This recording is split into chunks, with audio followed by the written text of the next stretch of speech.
Welcome to The Business Fighter with Henry Penix. Henry has been the CEO, founder, and consultant to hundreds of companies worldwide. He retired a multimillionaire, financially independent at the age of 35. Henry grew up a preacher's son and was thrown in jail 3 times for various altercations. He knows what it means to come from nothing and have to fight his way to the top. Henry is the business fighter who will teach you strategic skills for winning in business and in life. Don't just spectate, participate. It's time to get in the ring. Hey, this is Henry Penix, the business fighter, coming to you again with another podcast. I've got probably the most relevant guest for these times that I've ever had on my podcast, because as you all know, I'm not for sure when you're going to see this, but we're going through the coronavirus situation where people are told to stay away from each other. We're practicing social distancing. Families are all home now. And what do you do with them? This guy's going to tell you. This guy's made his life out of helping people in this very environment. And just coincidentally, I mean, I believe all things happen for a reason, but coincidentally, I'm interviewing him right now, right in the middle of this. So go get your friends, tell them to tune in, pass this along to them really, really quick, because you're going to love it. You're going to love, love, love it. Jim Sheils, welcome to the Business Fighter podcast. Thanks for having me, Henry. Good to be here. Yeah. So you were telling me a little bit before that you started in real estate. You've got a real estate investment company, and that's sort of kind of going on, but you've really, over the last 8 years, I think you said, you dedicated your life to this thing called 18 Summers. Yep. Can you tell me just a little bit about that program first? Then I'm going to ask you how you got there. Yeah, it's a family education company for entrepreneurs and professionals who are busy at work, but they don't want to lose themselves at home. What I found is there's a ton of strategies and direction on how we can build our businesses and our career, but very, very little of how do we integrate being successful at home with our family at the same time. So that's the gap that we kind of filled in through our talks, workshops, and programs. How do these successful, busy people be successful in both? You want to be successful in both areas. And that's what we focus on now. Yeah, you don't want to be a public success and a private failure. Exactly. And that happens all the time, unfortunately. Yeah, well, I'm guilty, dude. I'm guilty. I've created several businesses, and from real estate to childcare, as we were talking about, to technology, and every time, man, you get on these runs. Sometimes they're months, sometimes they're years long, and you look back and you say, oh my gosh, my kid's another year or two older. Where'd that time go? You're going to make sure we don't do that. Before we get into the meat of that, tell me real quick, what got you interested in 18 Summers? Why did you create it? Was there some thing that happened to you personally, or how did you get started? Yeah, well, it started because I just was at a lot of entrepreneur events, and I was young when I started going. So people came to me like an intermediary between them and their kids. And I had some heroes of mine in the business world who came to me and confided that, they had this great balance sheet, but they were bankrupt at home. And a lot of it, they weren't spending time. There was no rhythms. The things that they did to make business successful, they didn't practice at home. And so I kind of got put in this weird in-between position, and I just started acting as almost like a middleman. I don't know how it happened, but it came that easy. I was halfway between the age of the parents and the kids, and it just came that way. And then to top it all off, as you say, all things happen for a reason. I met my wife about a decade ago, and we fell in love almost instantly. You hear those stories, but she was divorced with custody of 2 young boys, 7 and 5. And she had gone through a really tough first marriage, married to a high school boyfriend right out of college who was an abusive alcoholic. She stood up for herself, got out of it, got full custody of her sons, who I've now since adopted. They asked me to adopt them many years ago. Oh, nice. Congratulations. Yeah, thank you. And now we have 4 kids. So there's 4 total, 2 adopted, 2 biological. So I consider myself very lucky to know the beauty of both adopted and biological.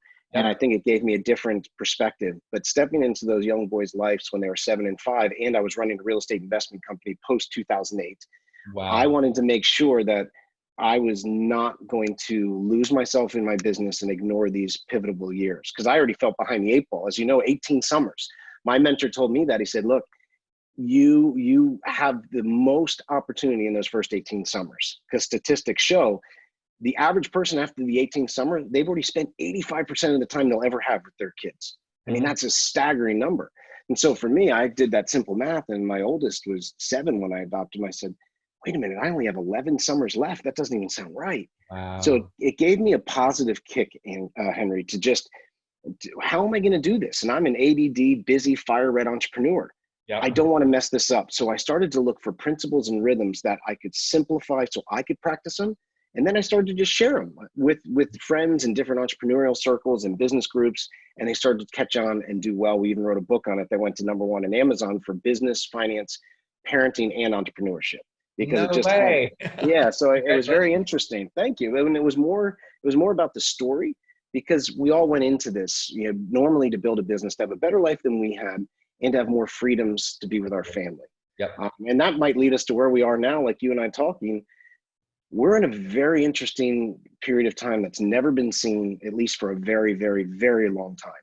Yeah, like I said, I don't know that I've had a more relevant guest at a relevant time, because all the kids are saying you're not going to school, you're going to have to be at home, and that can be either the biggest pain or the biggest pleasure, depending on the perception. There's your 3 P's: pain, pleasure, depending on your perception Yep. of the parent, and depending on how you evaluate and deal with each of those is going to determine your success. I was sharing with you earlier that I have some schools that we developed some years back, and we grew that to about 300 employees, caring for over 1,500 kids and families. And if you extrapolate that out to grandparents and all that, we were affecting 6,000 to 7,000 people every day on a daily basis.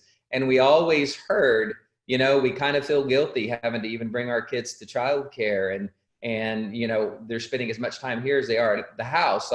And we created a system where everybody was learning and all of that. It wasn't just babysitting at all. We were the antithesis of babysitting. So we did the caring, the learning, and all that. But still, every parent had that almost kind of a guilt that they carried with them, that they weren't spending enough time or enough quality time. Because as you and I talked, you can spend time, but if it's not quality time, is it really time? I mean, what's the perception from the child's viewpoint? So you said something, and I want to get into the meat of this. And I usually spend more time about people's past and all this, but I really want to, I'm going to ask you about that surfboard behind you here in a minute. So I can't get my eyes off of it. I love surfing. I love that. There's a good story behind that one for sure. Okay, then break in real quick. Give me a 1 minute story. Real quick. So you said what brought me to 18 Summers? It was 3 things. It was, I met my wife. I was growing this big business that I had taken from near extinction from the '08 meltdown, and I was adopting my sons. And at that time, I had just been approved to donate a kidney to my father. So I had some pretty heavy family things happening. So my wife, as my gift for donating the kidney to my father, which went great, and that's, again, part of our 18 Summers message, through a weird surf trip, I became friends with the August, Robert and Sam August. Robert August was in the movie, the famous 60s movie, Endless Summer. Yep. And so his son, Sam August, who's become a good friend, him and my wife designed that board.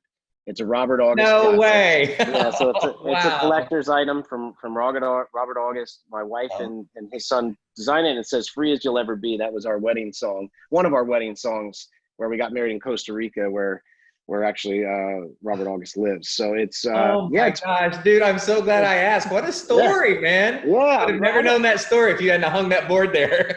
I know. I'm glad I didn't even think about that. I think it's the first time I ever asked. So you can tell a surfer from his own, So so that board's got some special meaning for sure. Oh, so cool. Thank you for sharing. Okay, jumping back to the relevance of this virus that we're all dealing with and having kids at home. Like I said, I normally jump more into the past, but I want to go straight to some things. Let's give some golden nuggets for my viewers that they can put in place. I'm going to tell you how you guys can get more of Jim's stuff here in a little bit, but tell them right now, drop me at least 3 golden nuggets if you can of what they could be doing now with their kids and make this time most relevant and set a basis for the rest of their lives, really.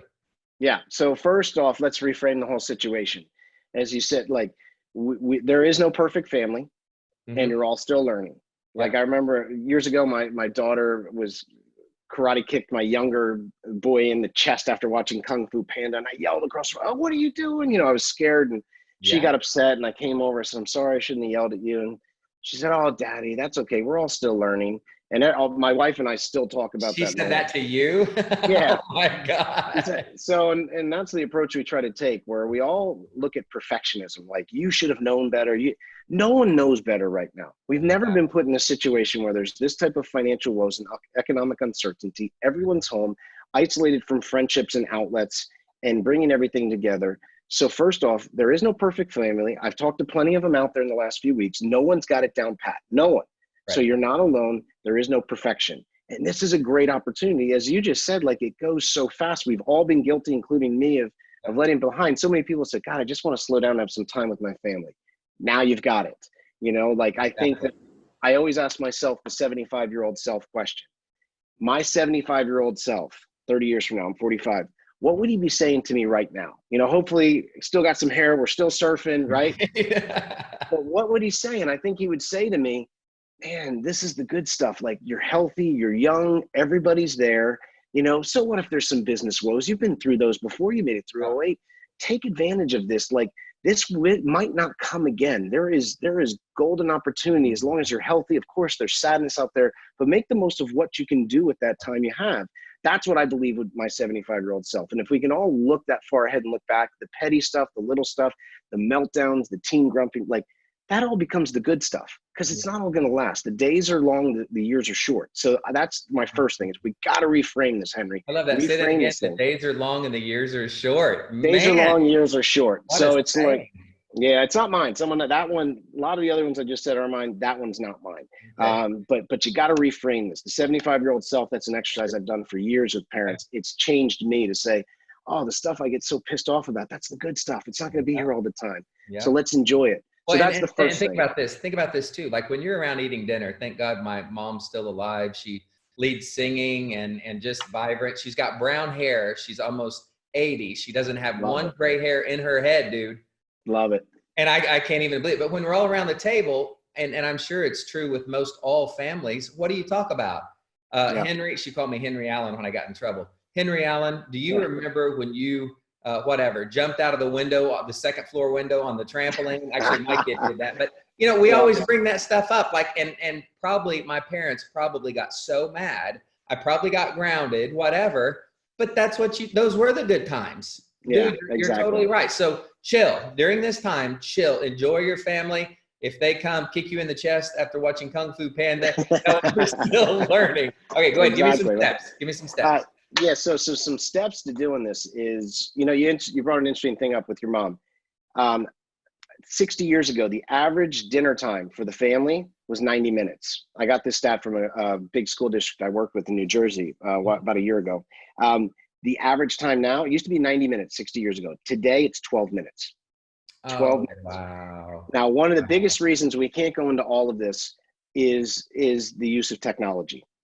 What we found is in a lot of the studies that look, I'm a big fan of tech. That's how you and I are going to do this. Technology is going to change things for the better in a lot of ways for all the things we're going through. But you have to have periods of disconnection.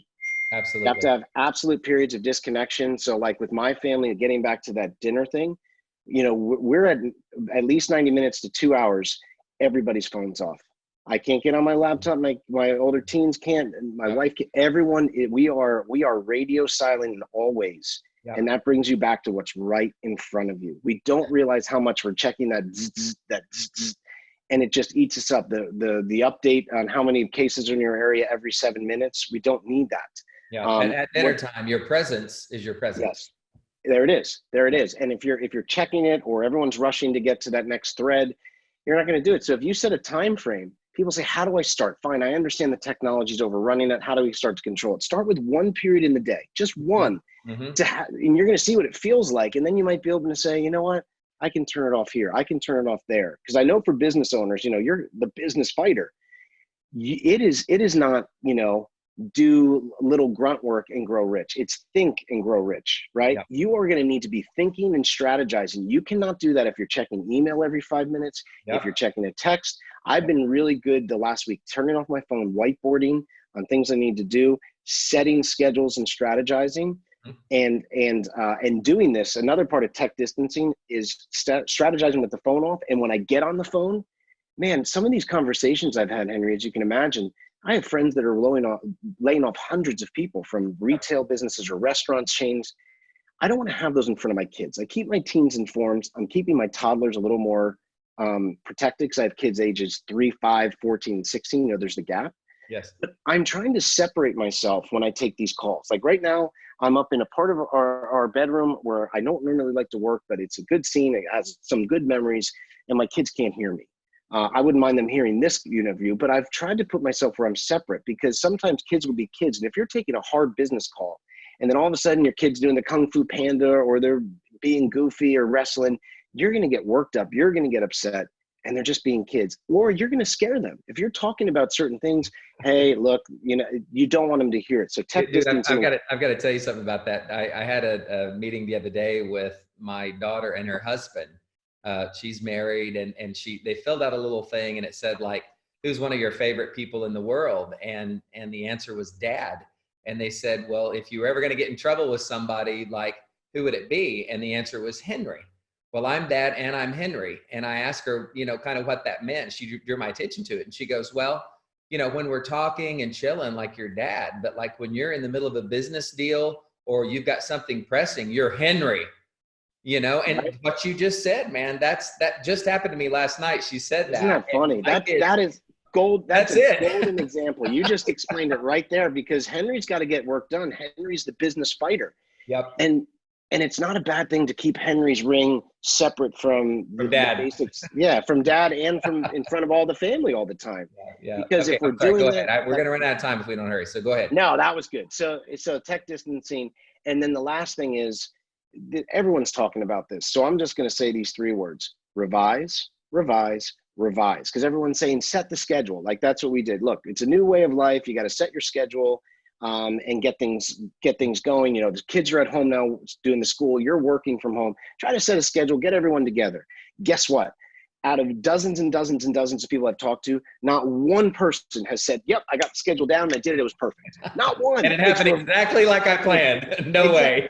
I had this silly impression, I'm going to be slower, so I'm going to take a bunch of hours off in the afternoon. I was dead wrong. Dead wrong. I'm busier than I've ever been. So I'm marking down family time. But Henry, we've revised our schedule 4 times. So I'm telling people, do the schedule, but when you do it, just realize it's probably going to be wrong. That's okay. Don't beat yourself up. Be willing to revise. The problem is, a lot of people try it for a day. They're like, I screwed it up. I did it wrong. I'm giving up. And then they let it go into full chaos. Keep going. Keep trying to revise that schedule. We're all learning. We've never done this before, and every family's different. So don't give up. That's like giving up when you're first going into certain business things. You got to always test and recorrect. So I'm telling people, do some proper tech distancing and separate when you're taking some serious calls. Shut off where you can't be reached by any news or anything, and then set a schedule and know it's not going to work, and that's okay. Just keep revising. We're starting to see the block carve finally, Henry, after 3 weeks. And we've been really diligent and said, we're still learning. We're going to mess up. We are not a perfect family. None is. We're just going to keep going. That's the best advice I can give. The worst thing that can happen, I believe, is you set that blueprint. And, when you're building a building, even when you're building a building, blueprints can change. I've done real estate development. I've done houses. I've done commercial things. And even in that, it's the people who normally are very anal retentive. And they're like, we can't move that line 1 inch that way because it's going to do this. And on the other hand, I'm saying, look, there's a wall there. You don't have a choice, like, you gotta do it. So to be pliable, I was, and I don't know, this isn't about spirituality, but I'm going to bring it up. My father's a pastor. So I grew up all my life, reading the Bible and all that. And I was out jogging the other day, and the verse kept coming to me, delight yourself in the Lord, and he will give you the desires of your heart. And it kept coming to me. And like the word delight, that kept just settling in my mind and in my spirit. And it was like, do you really know what delight means? Delight yourself in the Lord, and he will give you the desires of your heart. And I go, well, yeah, delight's just, like be good, be happy, be whatever. So when I looked at the etymology and everything of the word, and I went back to its original meaning and everything, delight means pliable, to be pliable. Oh, interesting. So now read that. Be pliable in the Lord, and he'll give you the desires of your heart. So even your creator, whoever you believe in, I'm not here to have that conversation, but be pliable in your creator. Be pliable in the Lord, and he will give you the desires of your heart. So not even God expects things to be like, like you got to have that flexibility and that pliability, because, his thoughts are greater than our thoughts. His ways are greater than our ways. And we might have something in mind, but being pliable doesn't mean to settle for a lesser than option. It means there may be something better for you. Yeah. When you set that schedule with your kids and you say, revise, be flexible, dude, that's probably for the better, not the worst. So No. you better revise. You bet for your own peace of mind first, selfishly, but on a bigger scale, it's going to be better for your whole family. Yeah. Well, I'm sure now you go into a business way different now than you did 20 years ago. It'd be silly Absolutely. to go into it the way you used to. You're like, well, I know better. I've learned. I've gone through the trenches. It's going to be it's going to be a very quick learning curve here. I think if we stay open to say, hey, we're going to make mistakes and learn, things are going to start to fall into place. But we have to be open to that. It's not. I don't even like to call it failure. I think it's learning forward. Yeah. There is no failing. There's just falling forward. Falling forward. There you go. Good saying. Yeah. So, hey, so we're out of time. I want to take this last 2 or 3 minutes to let people know where they can find you, where you've inspired me. You've already given me 3 ideas for my family. Honestly, you're the most relevant thing out there now. I'm going to try to get this edited and get it out quick. Where can people find more of you? Yeah, they can just go to www.18summers.com and learn more about our Is that the number now, 18 or spelling it out? 18summers.com. Okay. And you'll learn all about us there, different talks, workshops, online thing, and now private consulting if they're in need of a deeper thing. And also if they want an easy read, our book, The Family Board Meeting, is on Amazon, easy to pick up. Man, thank you so much for being on this podcast right now. I know we had to reschedule due to different scheduling things, but I'm glad we got it. Guys, listen, do me a favor. Take this, listen to it 3 times again first. And then on your 3rd time, pick up the phone and send it to 10 people or 20 people or 100 people that you know, because I promise you there's some golden nuggets right here. That's the most relevant thing that you're going to hear probably anywhere else you listen. So do that for me. Henry, the Business Fighter, Jim Sheils, 18 Summers. Check it out. And thank you guys for joining in. Jim, it's been a pleasure. Thanks, Henry. Okay, see you later. See you, bud.